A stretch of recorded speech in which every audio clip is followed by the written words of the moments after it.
Welcome to the Business of Agriculture. So glad you're here. We got a great show for you today because I got a great guest and an amazing topic, a topic you're going to be hearing more and more about moving forward. I'm recording this right now in January of 2021. So if you're listening to this 3-4 years from now, you might say, hey man, Damian was in front of this whole entire movement because we're talking about carbon farming, getting paid to sequester carbon, getting paid by companies to do farming practices that are good for the environment. That's what we're talking about today with Kelly Garrett of Garrett Land and Cattle Company out of Denison, Iowa. Welcome to the Business of Agriculture, Mr. Garrett. Thank you, Damian. It's nice to be here. I really appreciate you joining us. This is a hot topic that I think we're going to just really need to get into and hear a lot more about. Before we get into it, I want to remind our listeners that you can not only listen, you can also watch the Business of Agriculture on my YouTube channel. Go to the Damian Mason channel on YouTube, and you'll see a bunch of playlists. Among them will be the Business of Agriculture and the Do Business Better podcast. Please hit subscribe and you'll be queued up to see this stuff all the time. Also reminding you that this episode, like so many others, is brought to you by my friends at Harvest Profit. Harvest Profit is an ag software solution for your agricultural enterprise. It works as hard to make you profitable as you work at your ag enterprise. Go to harvestprofit.com to learn more. All right, Kelly Garrett, I found out about this guy, dear listener and viewer. I'm reading the Wall Street Journal, as I'm akin to do, because I'm keeping up with the business of agriculture. And there's a cover story about farmers tapping into a new revenue source, carbon. And I'm like, wow, this is something I've already been intrigued about. I want to learn more about it. So I lined up Mr. Garrett. He's going to tell us all about it. But before we get into that, you're a farm guy. Real quickly about what you do there in Denison, Iowa. My wife, Amber, and I have 3 sons, Connor, Colin, and Cale. They're 21, 20, and 17. The older 2 are at Iowa State. They all 3 say they're going to come back to the farm. And we farm about 6,300 acres with my mom and dad, Gene and Kathy. I am the 5th generation to live where I live. You know, the first Garrett came back here right after the Civil War and settled here, and we've been here ever since. So we're a family farm with a long history in the area. Well, I think that's cool. 6,300 acres for people that are cranberry operators or almond people in California, corn and soybeans for the most part, and then a little bit of wheat. Yes, corn and soybeans, a little bit of winter wheat, and we have about 420 beef cows, mama cows. Yeah, you do cow-calf operators. And you told me also when we were prepping that you keep your calves after they wean, you background them, take them up to a certain weight, and then they get sold on to the feed yard. Yeah, well, you know, you're going to sell 800 or 850 pound calves. Okay, so the reason I'm intrigued by this is we're going to hear more and more about environmental stuff. We're going to hear more and more about climate change. Right now, we've got a new administration in Washington, D.C. that is definitely pushing more of this sort of thing. But you are ahead of the curve.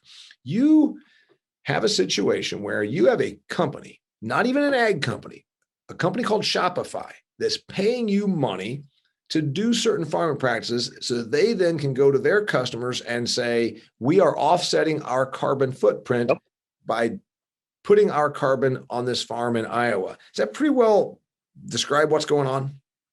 Yes. You know, the consumers, especially on the East and West Coast, they want to spend their money with a business, with a vendor that is carbon neutral. They want to reduce their carbon footprint. You know, you get on American Airlines or United Airlines, they'll even take donations to buy carbon credits and reduce their carbon footprint. It's the way of the future, I guess. And all of a sudden it's here.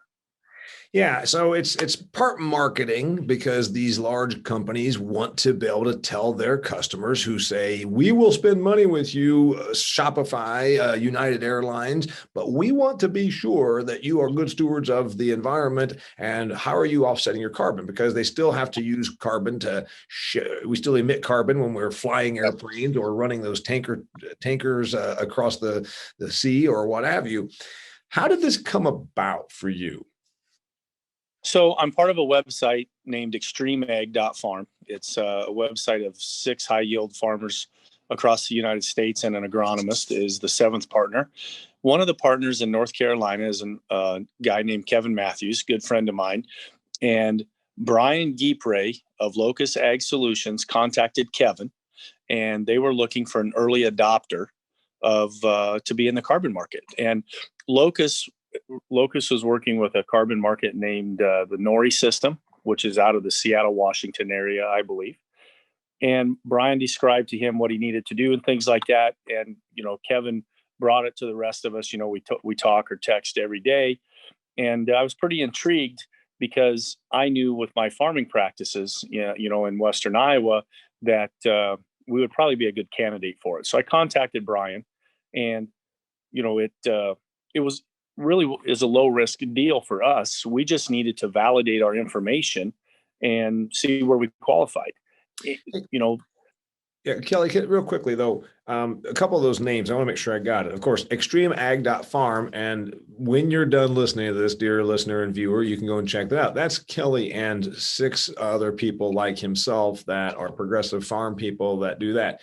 So someone within that group was contacted by Locus, and then you said Nori. Explain to those 2 companies again. Locus Ag Solutions is a biological company that sells products, and their main product is a biological, like we'll put in furrow with the corn. It's called Rhizolizer Duo. And the reason that Locus is involved in the carbon market is Rhizolizer helps sequester carbon. And by doing that, it also improves your yields. It'll improve my corn yield because we need carbon carbon is energy. We need carbon in the soil to improve our yields. Corn, beans, citrus, it doesn't matter the crop.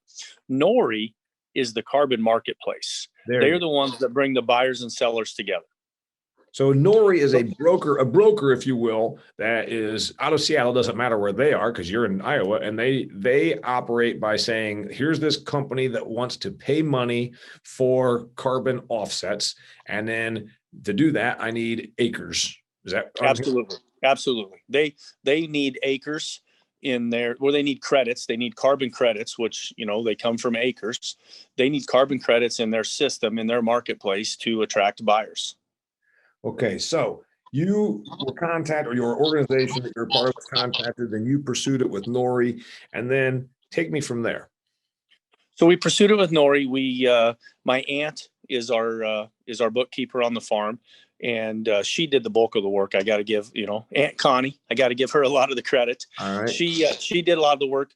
We needed to validate our farming practices for the last 10 years. And with validation, it had to be third-party documentation, because they're not going to just trust you when you're talking about this amount of money, right? You got to be able to verify it. So what we used were our FSA records for acres, and we used our crop insurance, federal crop insurance, for yield. And that showed the rotation. Corn sequesters more carbon than soybeans, so on and so forth. Our use of cover crops, our use of manure. We have a fertilizer byproduct that we call plant food. Putting our cattle out on the corn stalks to graze the corn stalks and consume the corn stalks and the manure that comes out the back end of the cow. All those things, helped our carbon score. And when we got done, Locus and Nori verified that we sequestered about 1.15 tons of carbon per acre per year. 1.15 tons of carbon sequestration. Yep. Per acre per year. Per acre per year. Okay. And under Nori's, what Nori calls it, the P5 program, that's what I'm in. I can sell the credits. Okay, and a ton is equal to a credit. So I sequestered 1.15 credits. And I can sell my credits from the years 2015 to 2019. So I ended up with about 22,750 credits. You said you could sell them from 2015. It's the year 2021. You mean this is retroactive? Yes, that's why this program was so attractive to me. There is no other program that will let you sell the retroactive years. And so the value there was a big deal, obviously. When you call it this program, Kelly, are you talking about this program meaning through Nori or something that I didn't quite? Okay. No, through Nori. There are other carbon brokers out there, numerous other brokers. And I think now you see a lot of major ag companies across the United States all coming out with a program. And I don't want to talk bad about anybody. I think they're probably all fine to work with. But from a farmer perspective, where I want to get the most bang for my buck, I want to make the most money. selling those past 5 years, it was the only way to go for me. And yeah, so I mean, we were able to sell, we ended up, well, you take 5 times 1.15, Damian, it's about 5.75. And the credits are worth about $15 right now. Yeah. I mean, you're talking right at $80 an acre value there. Now, what you mean is when you said 5, you sold years. You sold 2015 to 2015, yep. 16, 17, 18, 19.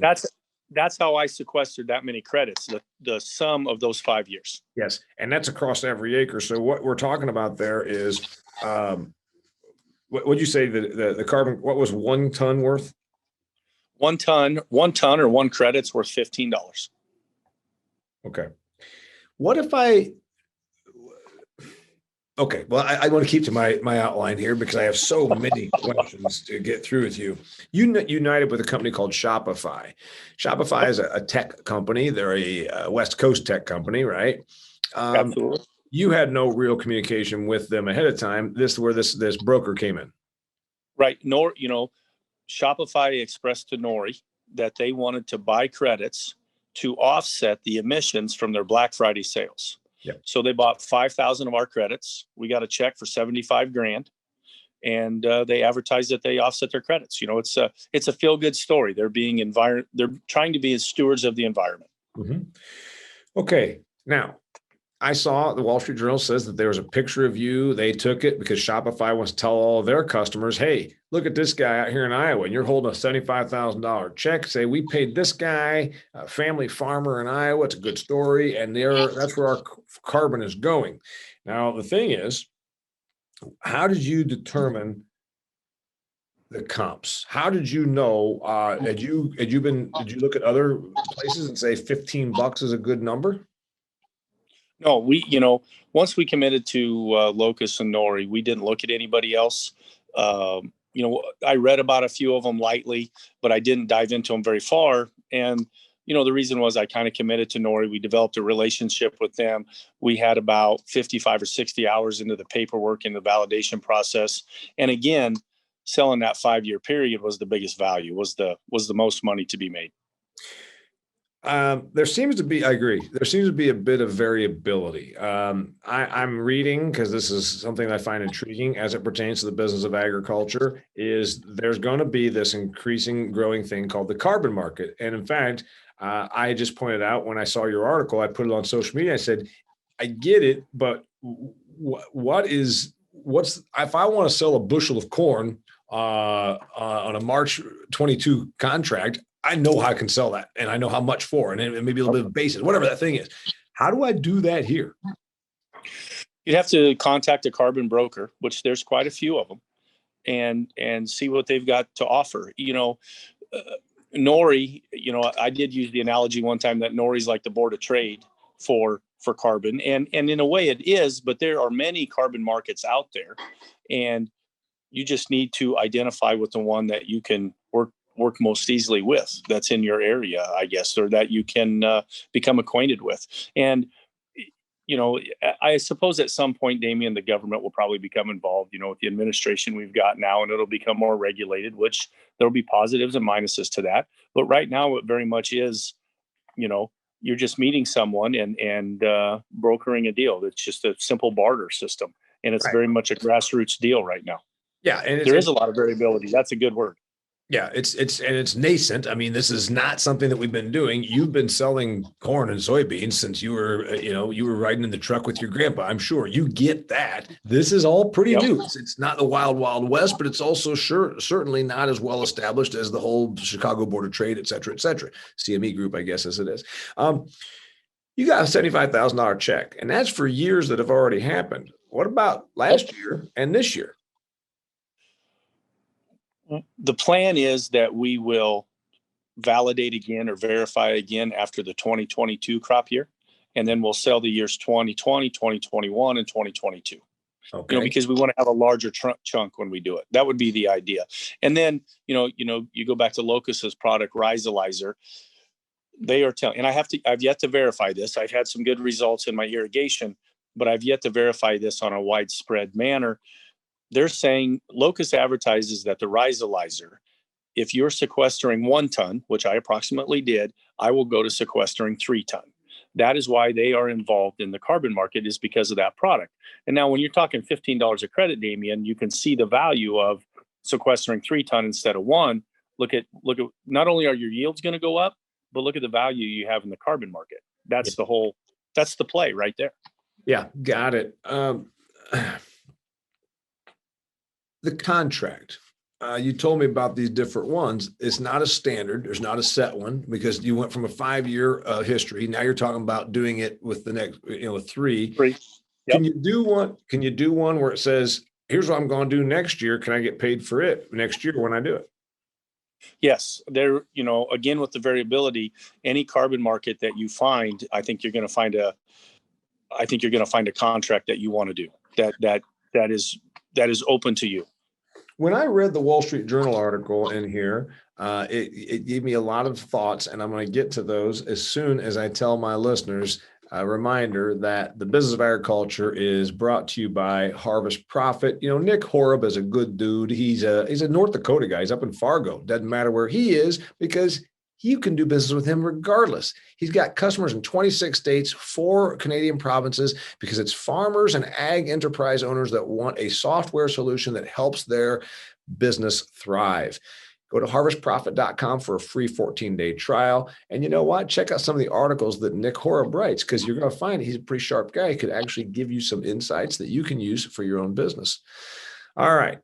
The Wall Street Journal article talked about 22 or 23,000 carbon credits that you had to sell, and you sold 5,000 of them to Shopify. The determination was done through this third-party evaluator, I'm understanding, where they said, all right, the guy's got 6,300 acres, and they just start going through carbon scoring, if you will. It said you do reduced tillage, right? All these different things.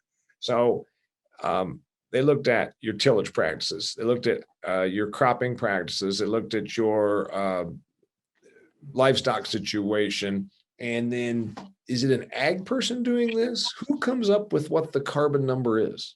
Yes. Okay. So first of all, we only put about 3,200 acres into the program, just half our acres. And the acres we put in were like family-owned ground, things like that, because there's a contract that has to be signed, the assignment of authority. And, being the first person to ever go through with this, we weren't comfortable asking landlords things like that. So we basically just did family-owned ground. So I have another 3,100 acres, 3,200 acres about that we're getting the NRTs now, and we're talking to landlords going through all that. The third party value. Wait. In NRTs. All right. I got NBC, CBS, NRT. What? NRT is what Locus and Nori call a carbon credit.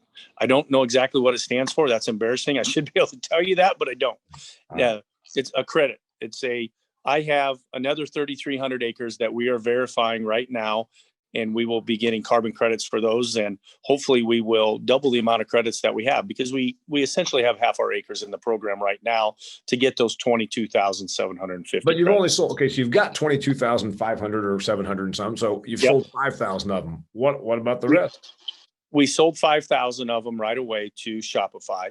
And now over the past 45 days, there have been other small purchases made that total about 2,620 more credits. So at the end of January, I should get another check for just a shade over $39,000 is what it's going to be. I can't tell you the names of the companies or individuals that have bought these other credits, because they don't publicize it. But I just know it's a total of 2,620 credits. Your reasons for doing this, obviously financial. You're a business person. I've been bristling about this since the time I was a kid. Oh, that must be so nice out there with those cows and that country life. I'm like, I knew at the time I was 8 years old, feeding those calves with the bottles. I'm like, this is a job. This is a business. We're trying to make a living out here. You're making a living out there, and you're, some years better than others. And you're saying, okay, there's the financial part of it. You obviously strike me as a person that looks at the long-term viability and sustainability of your farm. You talked about your kids possibly coming back, soil, environment. Is there any other reason besides just the money and the soil? Money in the soil. Being involved in extreme ag, meeting farmers from across the nation, trying to help people with better farming practices, get a better ROI. That's what extreme ag is about. I very much want to be a positive voice for agriculture. And much like you said, Damian, that everybody talks about this romantic idea of living out here. It is. I think I'm very blessed. I'm glad I live where I live. But there are other documentaries I've watched. There's other articles, and there's such a disconnect between the people in the city and the people on the farm. We really are from two different worlds. And, like the use of Roundup, I think everybody thinks we're going to grow a third eye or something, or they all think that we're tilling the ground and that we're just dumping nitrogen out here to be harmful. You look at the livestock industry. They think that we're harmful to the cattle. We're harmful to the livestock. They're not happy. And I want to be a positive voice for agriculture. I want the American people to know that we are good stewards of the environment, that we are doing a good job. The key to climate change is not in the air, it's in the ground. We need to sequester more carbon. And as a no-till farmer, I'm doing my part. Yeah, so there's a public relations aspect of it, and it does help that we in production ag can tout a good environmental story, which I've been telling my ag people and my friends out here. I live in the wintertime in Arizona, so the Paradise Valley, Arizona people that are out here saying, yeah, well, I hear there's factory farms. I'm like, you know what? We're producing more with less than has ever happened in the 10,000-year history of agriculture. So I like the PR part of it. Is that all that's in it for the company? The companies that give you money, is that all? Is it just PR, do you think, or is there something else? I think that those companies or those consumers, I think they want to enact change. And let's be honest about it. The money that I got hasn't enacted any change. But if this takes off and grows, it will enact change. Farmers will change their practices to sequester more carbon. People will spend their money with companies and businesses that are good stewards of the environment, and we will enact climate change. I have no illusion or rose-colored glasses on that what I did enacted change, but it's got to start somewhere, and I'm happy to be that guy. It's remember, I'm an ag econ guy. Economics at its very core is human decision making. I explain that to people, and they say, "Man, I tried taking an economics class, all guns and butter and all that, in marginal rates of return." I'm like, it's real simple. It's about human decision making, and you should understand this. Humans do two things: they do what they can get away with, and they do what they're incentivized to do. Essentially, that's what it is. Economics at its very core. It's about decision making, and it's about humans doing what they can get away with, or they do what they're incentivized to do. I want to be a good steward of the land. I was 9th in the nation soil judger back in 1987 with the FFA. I wanted to be an agronomist. I got to Purdue. They handed me a biochemistry book, and I quickly said, we're going to change that. So anyway, I'm a soils guy, and I think we should be doing the right thing anyway. But when there's a financial incentive, it not only, because my organic farmer buddy says, hey, I do this as a business. I'm not a tree hugger. I'm not a zealot. I'm an organic farmer because I can make better margins, and I didn't come into it with a great deal of capital.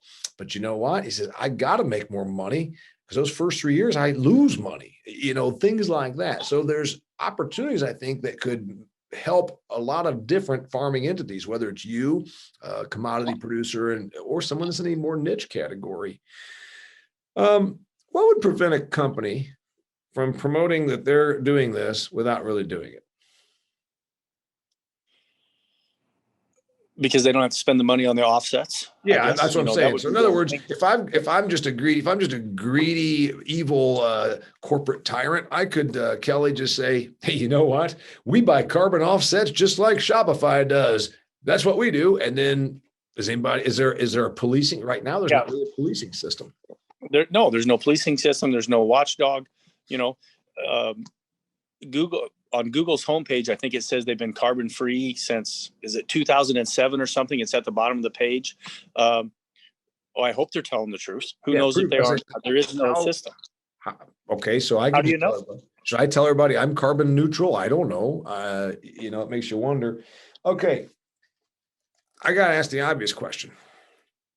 There's 350,000 cropland acres in the United States of America, right? There's 900,000 farmland acres. Million. there's 183 million crop acres to be split between corn and beans, give or take. I think the number is, didn't they ever tell you you're not really supposed to correct the host, Kelly? For God's sakes.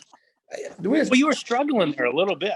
I wrote the book Food Fear, all about the business of agriculture, and here you're correcting me. And we should tell our listeners, go to DamianMace.com, pick up your copy of Food Fear. It's an awesome food and ag book. Just sold a whole bunch of to some people in Canada the other day. No, it's about, as I recall, like 340 million cropland acres when you figure wheat, flax, sorghum, everything. Yeah, about 180, 90 million of corn and soybeans, which of course what you're more familiar with. And I think there's 900 million farm ag acres total. So we got a lot of acres out here that we could do this carbon offset thing with. We're going to have more acres than we have buyers potentially. What's your thought? My thought is that a lot of people won't switch to no-till. They're going to believe that they need to do their tillage. And if you're not no-till, if you're tilling the ground, you're releasing carbon. So the program's not going to fit for you. And it's much like the intensive management we do on our farm to get the higher yields, things like that. Some people want to hit the easy button and they're just not going to pay attention. They don't want to do the paperwork. They don't want to waste the time.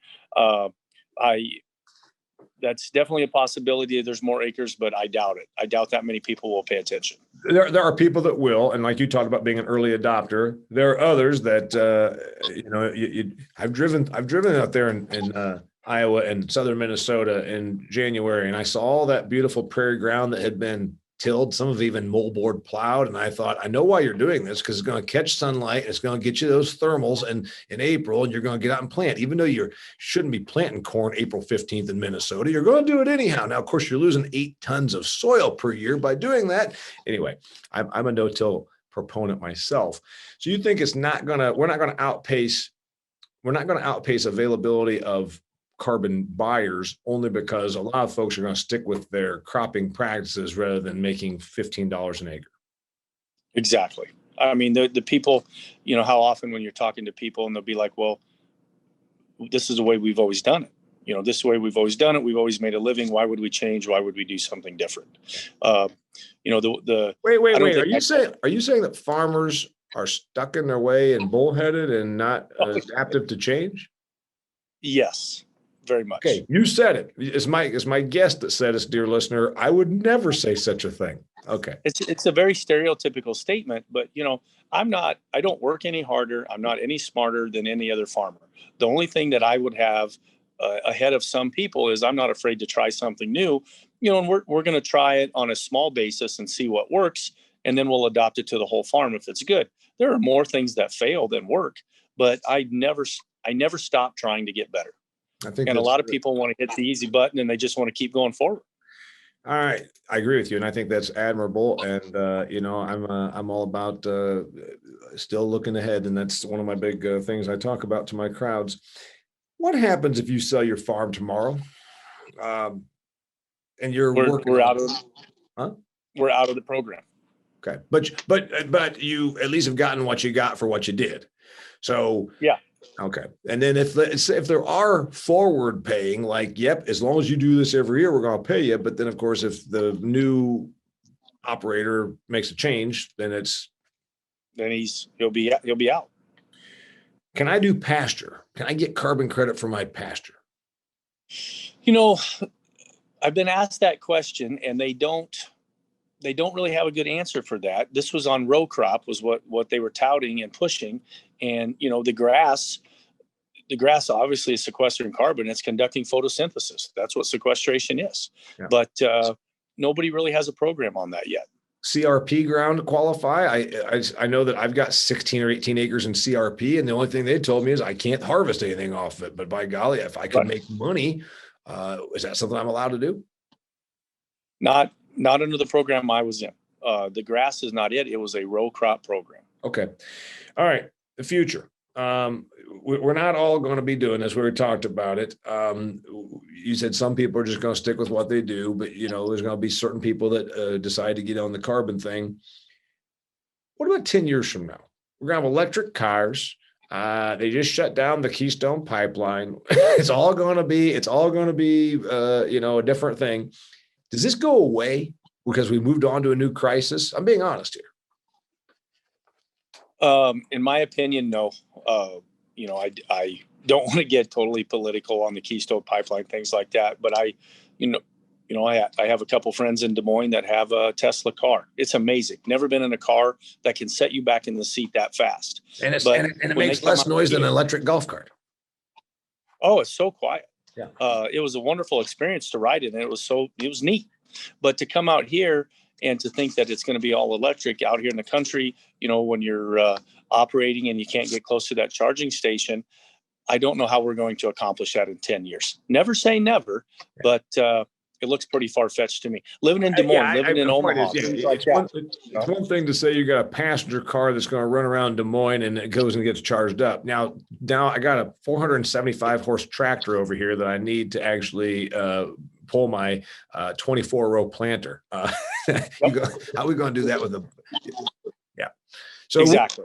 Your point is certain things are still going to create carbon emissions, and even generation of electricity creates carbon emissions. So you think the carbon thing is longer than a 10-year play? You think that this is something we're at the very beginning of, and it's going to be 5 years, 10 years, 20 years from now?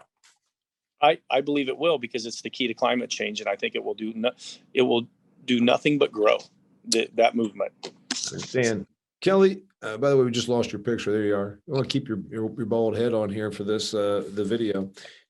What have we not covered on this topic of carbon and carbon farming, if you will? Is that what you call it? What have we not covered that we needed to for our listeners, for the people in this industry that are trying to learn more about it, which is really why I said I was going to record this, and a bunch of my fans and followers says, please get us more information about this, get a podcast. So I very much appreciate you being on. What have we not covered? I would just encourage you to, reach out to Locus or reach out to the market you want to be in. I obviously think Locus is the best. They have developed a carbon scorecard, and you're going to know if your farming practices and the things you're doing are right for this program. And I think you just need to check it out. Every farm is different. Practices are different. Soils are different. Yields are different. And you need to find out if it's right for you. And I would just encourage you to talk to somebody. And so Locus, Locus. Yes, Locus. Locus Ag Solutions. Locus Ag Solutions. And then they do a carbon scorecard, you're saying. And then with that, I can say, yes, I no-till, but I also do this and this. And you're going to know whether you have a viable opportunity to sell carbon. Is that what I'm hearing? Yeah, it's going to be about a 10-minute conversation, and you're going to know if you should go forward with it or if you should not. Got it. You are involved in a venture that you've mentioned a couple of times, and I think it's worth repeating. Extreme Ag, real quickly, because you'd like people to keep up with what you're doing over there. In addition to farming 6,300 acres with your family and raising 400, having 400 cow-calf pairs out there, what else? You got something going with Extreme Ag? Tell me about this. Extreme Ag is 6 high-yield farmers from across the United States and our agronomist, Melissa. When I say high yield, it's because the 6 of us have all had a fair amount of success in the NCGA corn yield contest and the soybean contest in the various states. We, Brian and Darren Hefty Seed, Ag PhD, we are all involved in their field day. We all got to be friends, and we have all done some speaking engagements, things like that. So we created Extreme Ag to work together and to help farmers. And it's a subscription-based website where you can subscribe to it. We make videos. You can email us questions. And we don't tell you what to do on your farm. We just tell you what we're doing on our farm. And we want to help you improve your ROI. It isn't about chasing high yields. We do enjoy doing that, but it's about helping you improve your ROI. And we can help.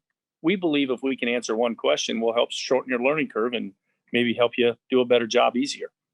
Hey, you know what? But first off, yes. And if anybody wants to check that out, it's Extreme Ag. There's no E. It's just extremeag.farm, right? That's right. Okay. By the way, you talk about being a yield person. I'm going to be speaking to a wheat yield event that's tied into Commodity Classic. I'm going to be doing it virtually for a company called Westbred. I will make the funny here that I've always made the joke that, hey, you grew 400 bushel corn, $5 a bushel. That's $2,000 an acre.